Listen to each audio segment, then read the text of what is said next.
Sadi diyor ki, ne kadar okursan oku, Sadi Şirazi, ne kadar okursan oku, bilgine yakışır şekilde davranmadığın sürece cahilsin demektir.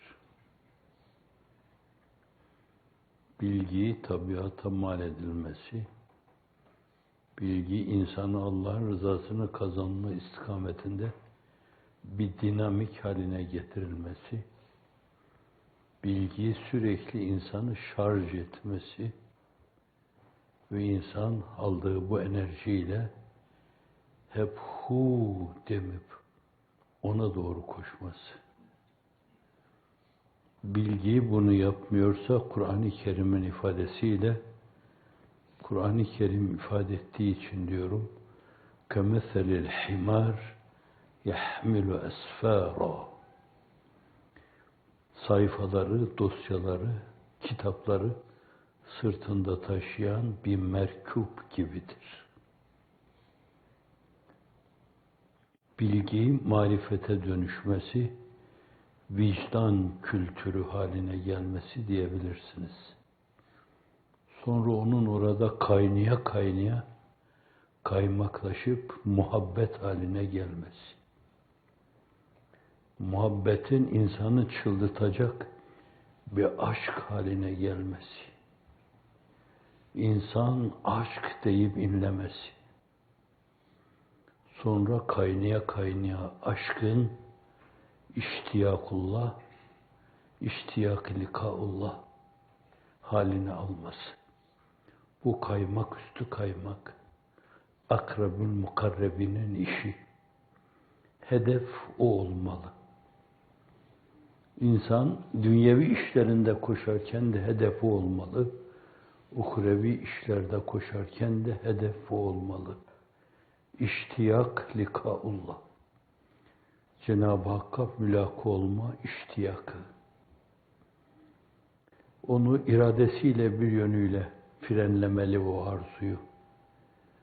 Yani keşke bir an evvel Şab-ı Arus olsa, bir an evvel ona mülaka olsam, bir an evvel bana kulum dediğini duysam, bir an evvel. Bir an evvel o eşrefi mahluk olan, ekmeli mahluk olan, insanlığın medarı iftiharı, Hazreti Seyyidül Enam, onunla bir an evvel diz dize gelebilsem, lal-ü güher gibi dudaklarından dökülen inci mercanı dersem, kulak yoluyla kalbime indirsem ve onun zevkiyle mest ve sermest olsam, ama iradesiyle hele dur biraz bu duyguyu, bu düşünceyi başkalarına duyurma gibi kutsal bir vazife de var.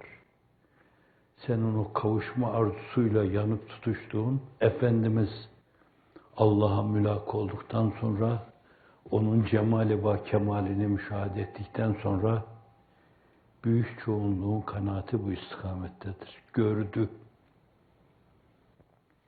Süleyman Çelebi de Mevlidinde Miraç bahsinde gördüye bağlar meseleyi. Gördü. Cennetin binlerce sene mesudane hayatına mukabil gelmeyen Cenab-ı Hakk'ın cemali ve kemalini gördü. Ben senden hoşnutum, iltifatı Sübhaniye'yi duydu. Ama döndü, geriye geldi. Elimizden tutmak için. O ufuklara bizi de ulaştırmak için. İşte dünyada kalınacaksa bunun için kalınır. Yoksa kutsal bir vazifedir İstanbul'un fethi de. Nasıl olmaz ki Efendimiz buyuruyor. لَتُفْتَحُنَّ الْقُسْطَنْطِنِيَّ فَلَنِعْمَ الْاَمِيرُ اَمِيرُهَا وَلَنِعْمَ الْجَيْشِ ذَلْكَ الْجَيْشِ. Fakat böyle bir vuslat arzusu, iştiyak-ı likaullah tutkusu, cinneti diyebilirsiniz. O işin mecnunu olmak, mecnun, Ferhat, Vamık. O işin mecnunu olmak esasen. Onu şiddetle arzu etmek. Burada kalma ne kadar zor yahu. Bir an evvel ben hep bir şebi arus için kalbim çarpıyor. Nabzımı tuttuğum zaman şebi arus, şebi arus, şebi arus diyor. Ama burada kalıp da bu duyguyu başkalarına duyurma gibi kutsal bir vazife var. Evet, bu İsa'nın zirvesidir. Birine yemek yedirme, onu kendine tercih etme, İsa'r. Kendin giymeme, giydirme, İsa'r. Kendin binmeme, arabanı birine verme, bindirme, İsa'r. Eski sisteme göre atına binme, başkasına verme, sen yaya yürüme, İsa'r. Aç durma, doyurma, İsa'r. Susuzlukla cayır cayır yanma ama suyu başkasına verme, İsa'r. Fakat bütün bu İsa'rların üstünde farklı bir İsa'r var. İştiyak likaullah. Allah'a iştiyak duygusuyla yanıp tutuştuğu halde, Efendimiz'e iştiyak duygusuyla yanıp tutuştuğu haldeki Hazreti Pir, binlerce Faruk-i Serhendilerle muhat, Hazreti Muhammed Mustafa'yı görmek için niye acele etmiyoruz diyor. Binlerce Faruk-i Serhendilerle, İmam-ı Rabbanilerle muhat. Etrafına gittiğiniz zaman belki Peygamberani İzam bile onun halkayı zikrinde, halkayı fikrinde veya halkayı sohbetinde veya müşahedeyi cemalinde buluyor, etrafında halkalar teşkil ediyorlar. O halkanın içinde bulunma. Onlarla beraber Hz. Musa'nın, Hz. İsa'nın, Hz. İbrahim'in, Hz. Nuh'un temaşasına koştuğu zatı temaşaya koşma. Bu iştiyakla yanıp tutuşma.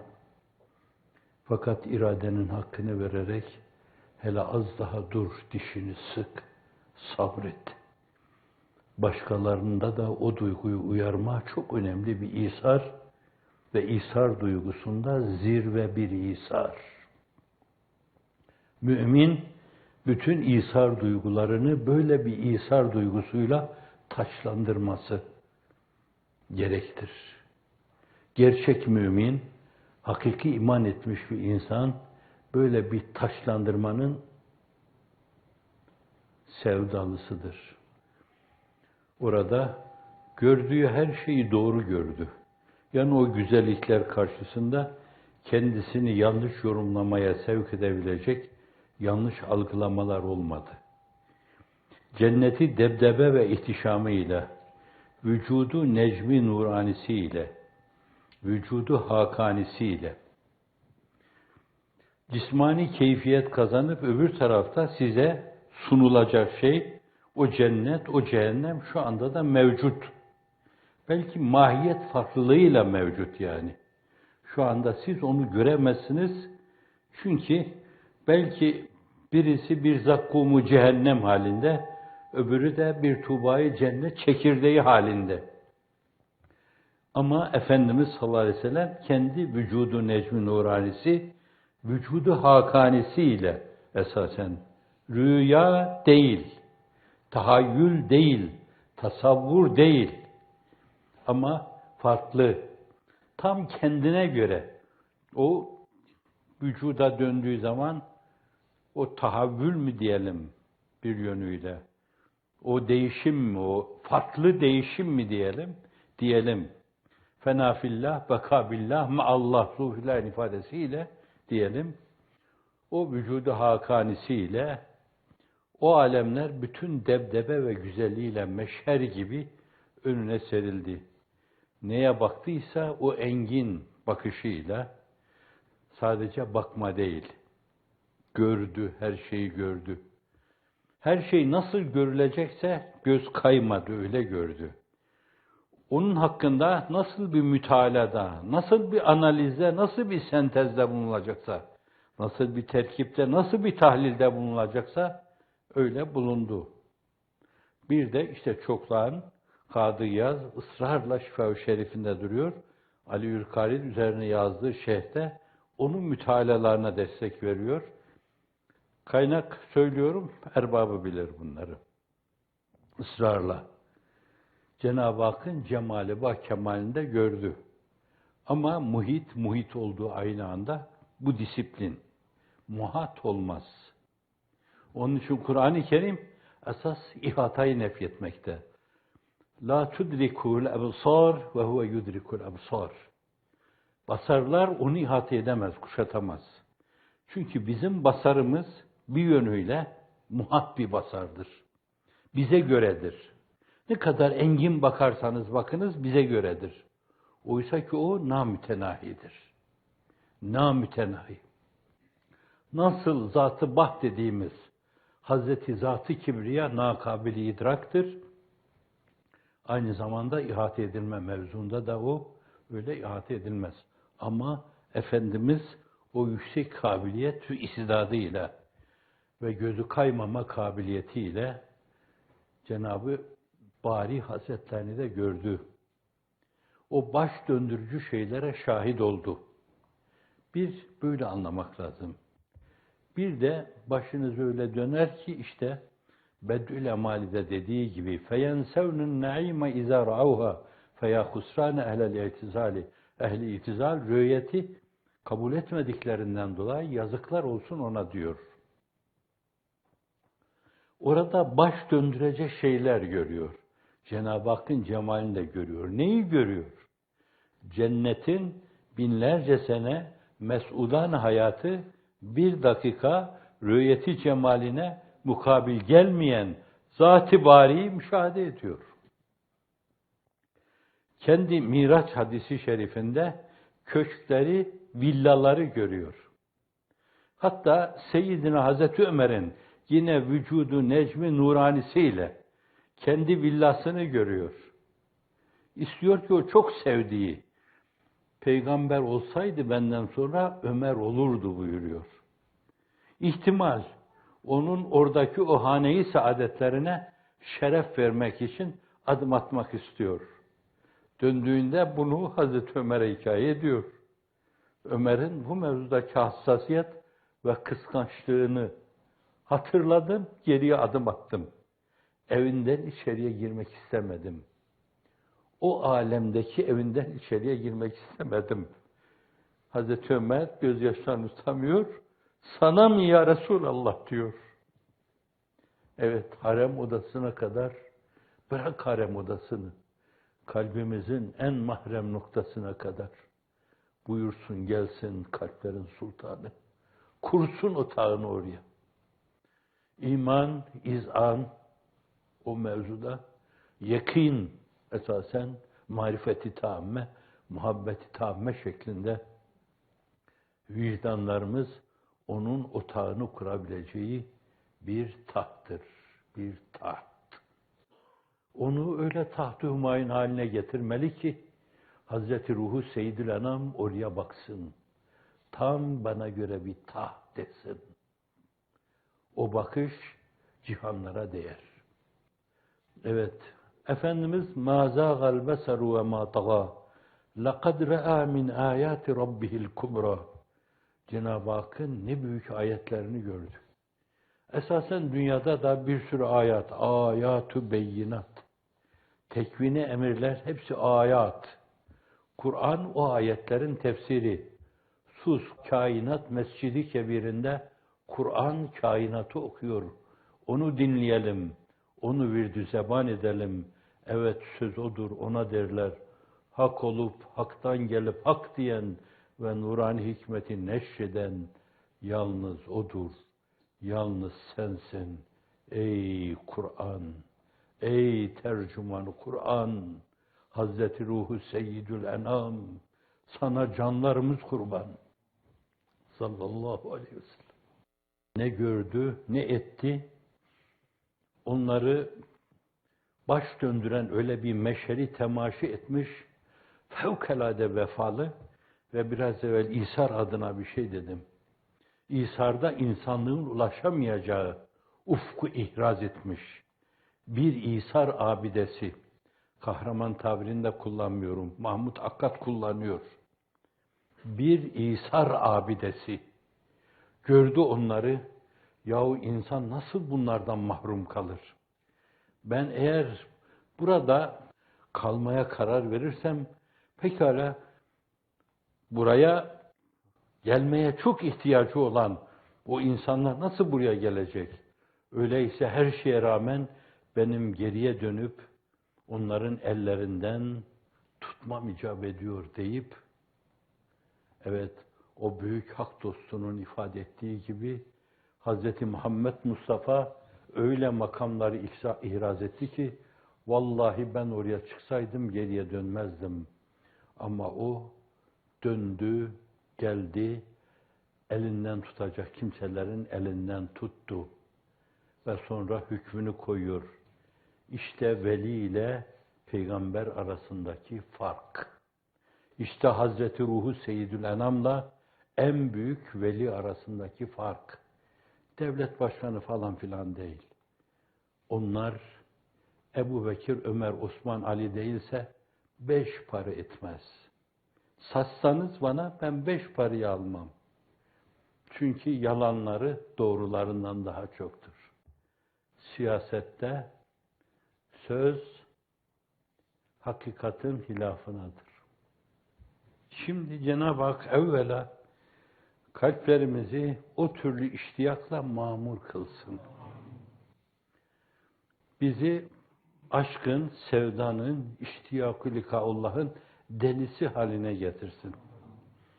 Kendi kendime söz vermiştim.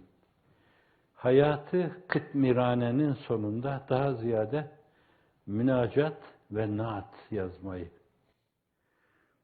Öyle şiirde kabiliyetim olduğu söylenemez. Ama herkesin kendine göre bir dırdırı, bir mırmırı vardır. Şiiri de kirletmiş olabilirim, naatı da kirletmiş, münacatta da kirletmiş olabilirim. Ama şimdiye kadar o kadar enfes münacatlar, o kadar enfes naatlar yazılmıştır ki, zat-ı üluhiyete karşı aşkı, iştiyakı dinlendiren, onun delisi olduklarını ortaya koyan, hangisinin o sözlerine bakarsanız, yalan söylüyor, mübalağa yapıyor diyemezsiniz. Onu, o bir sevda delisi şeklinde Mecnun gibi görürsünüz. Öyle Mecnun gibi görürsünüz ki, sevdanın sevdalısıdır. Aşkın aşıkıdır o. Ne dediğinin, ne ettiğinin farkında değildir. Artık tamamen o işin delisi olmuştur. Şimdi mesele gönlü öyle yerleşince, tabiatın hep tekrar ettiğim ifadeyle bir derinliği haline gelmişse, ilk dinamizminiz haline gelmişse şayet, zannediyorum, sizde de çok ciddi öyle bir iştiyak olacak. Diyeceksiniz ki hayatta kaldığımız sürece bence bu hayatta kalmanın gayesi, gaye-i hayali veya mefkuresi veya ideali bence. Bize göre en ideal insan, kendini düşünmeden, kendi rahatını düşünmeden, aile efradının mutluluğunu, rahatını düşünmeden, insanlık adına bir şeyler yapıp ortaya koyma mefkuresi, gaye-i hayalidir. Aslında böyle bir gaye-i hayal olmazsa, insan enaniyet girdabına kapılmaması da mümkün değildir. İşte Hazreti Üstad'ın bu mevzudaki beyanı, gaye-i hayal olmazsa, yani öyle yüksek bir duyguya, bir düşünceye, bir meseleyi realize etmeye kilitlenmemiş iseniz şayet, yani Bağdat'a gitmeye, Bağdat derlerdi çünkü eskiden sultanlık orada olduğundan dolayı, Bağdat'a gitmeye şayet karar vermemiş iseniz şayet, enaniyet girdabına, egoizma girdabına, egosantrizma girdabına, narsizm girdabına düşmeniz kaçınılmaz olur, öyle diyor. Gaye-i hayal olmazsa, ya nisyan veya tenasi edilse, nisyan unutma, gaye-i hayali unutma. Benim vazifem ilahi kelimetullah. Efendimiz sallallahu aleyhi ve sellem maddi mücahedede, Men qatele li tekune kelimetullahiyel ulya fehuve fi sebilillah. Günümüzde bu meseleyi ifade edecek olursak men cahede li tekune kelimetullahiyel ulya fehuve fi sebilillah.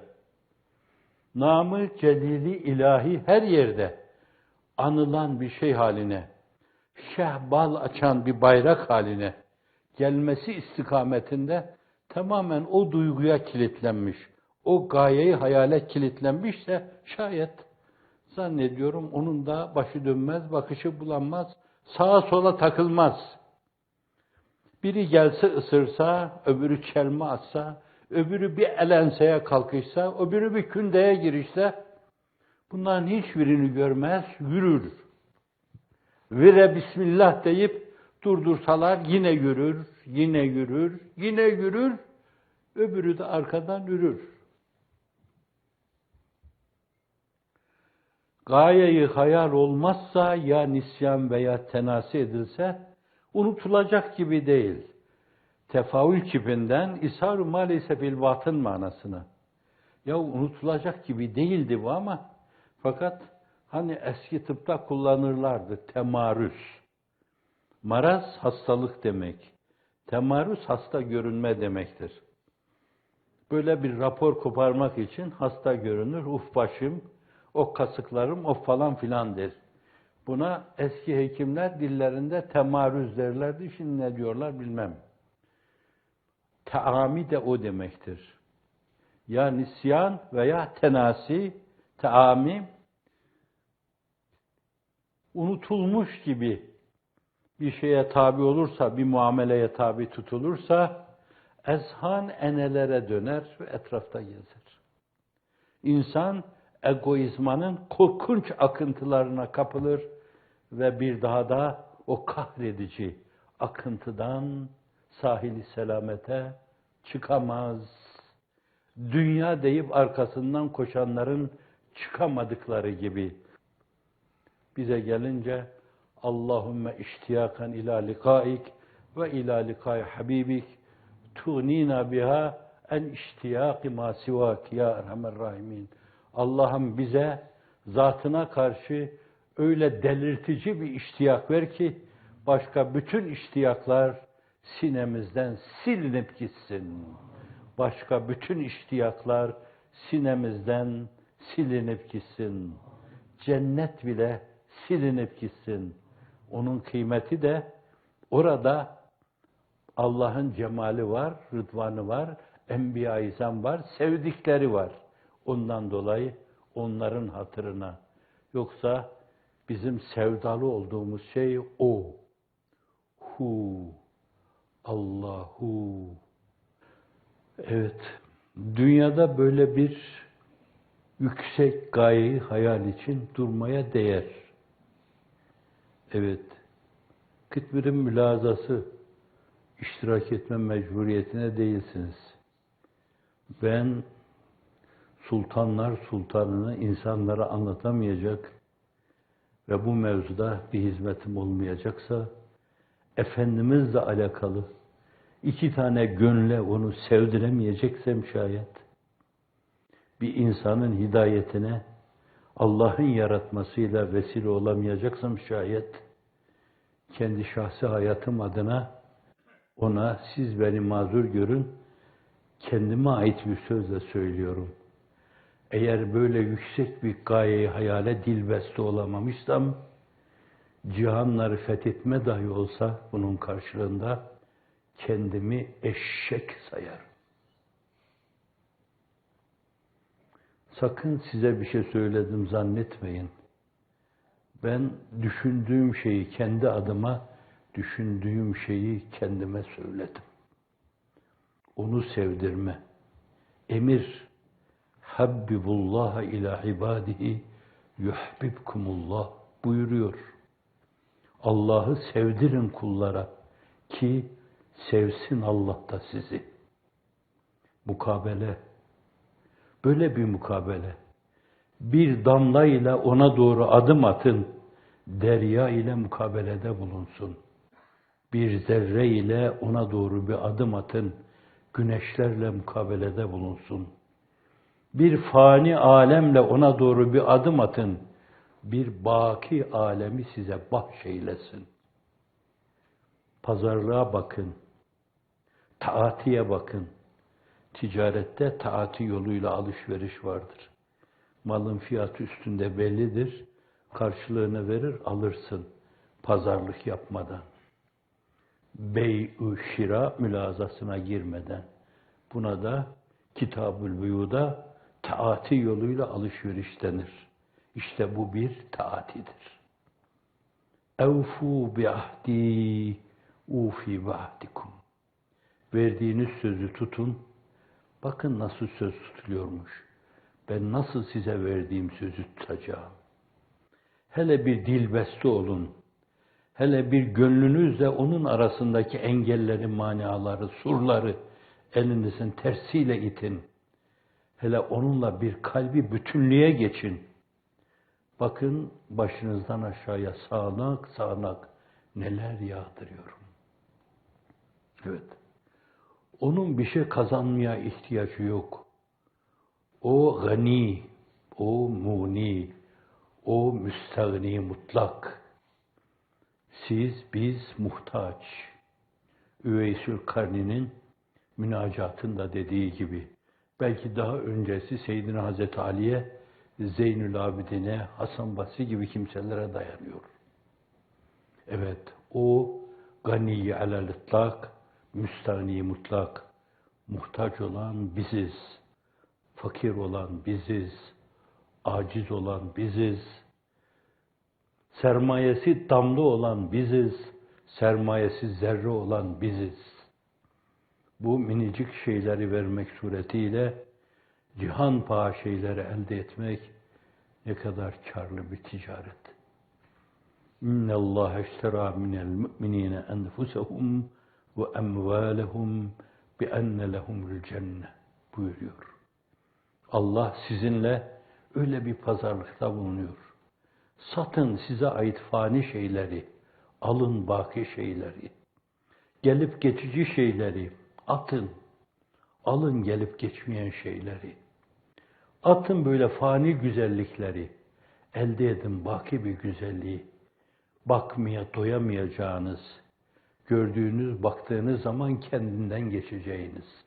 Çünkü dünya değil, sistemlerde, galaksilerde, manevi hayatta, maddi hayatta, cismaniyette, metafizikte, metafizikte ne kadar serpiştirilmiş güzellikler varsa, bütün o güzelliklerin kaynağı o. O güzelliklerin hepsini tolunay halinde bir ufukta temaşa ediyor gibi temaşa etme. Orada kalp durması olsa zannediyorum kalp durur. Fakat orada kalp durması yok. Orada aritmi yok. Evet, kalp durur, ölür insan o güzellik karşısında. Dünyaya ait güzellikler öyle deryada damla ve topraktan bir zerre gibi bir şey. Onu ver, bak ne alıyorsun karşılığında.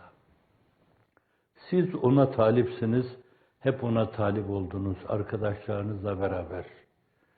Bugün de Cenab-ı Hak öyle yüce bir şeye talip olmanın bir parça sıkıntısını çektiriyor. Öyle büyük bir şeyi elde edeceksiniz, azıcık sıkıntı çekmek lazım. Öyle bir şey karşılığında sıkıntı çekmek adeti ilahi. Eşeddün nâsi belâen el-enbiyâ sümmel emsel fel emsel.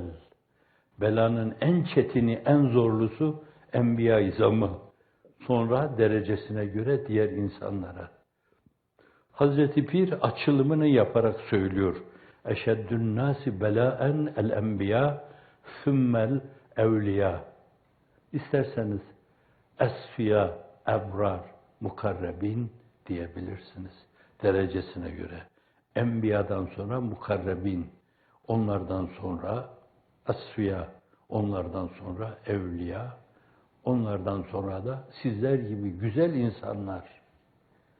Onlardan sonra da sizin yanınızda bulunduğundan dolayı belki kıtmir. Evet, kıtmir Hurma çekirdeğinin yarığındaki iplik gibi şey veya o çekirdeği saran zar demek. Değersizliğin ifadesi. Ashab-ı Kehf'in de köpeği. Evet, hizmet dünyasında kitmir, o kadar. Sizi şanlı, namlı, nişanlı, adlı, ünvanlı, ötede hale getirecek bir yolda yürüyorsunuz. O güzel hallerinizle hallolmayacak mesele yoktur. İnsanlığın problemlerini o güzel halinizle, temsilinizle halledeceksiniz.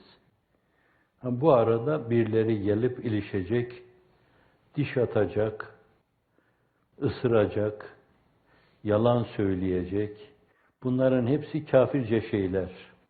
Onlara kafir demiyoruz. Fakat bu davranışlar kafirce şey. Yalan kafirce bir şey. İftira kafirce bir şey.